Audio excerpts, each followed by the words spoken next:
Hi guys, my name is Princess OGP Canton. Nangangarap ako na bilang stars at gusto ko na may makakita sa akin at kunin ako bilang artista. At ako po ay may magandang buhok at ang mama ko po ay nagkakantin. Nagtatrabaho siya bilang kantedera sa school ko.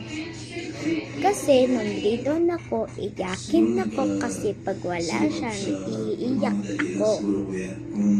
At ngayong grade 3 naman ako, ayaw ko na siya doon magtrabaho. Pero because sa sarili ko, okay lang naman kung nandoon si mama. Para mabantayan niya ako ng maayos pag may emergency ako.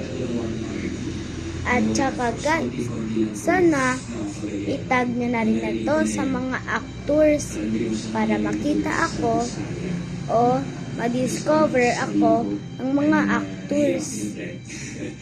Yun lang ngayon at ipa-vlog ko sa inyo at ipapakita maligayang pagkita sa video ko na ito.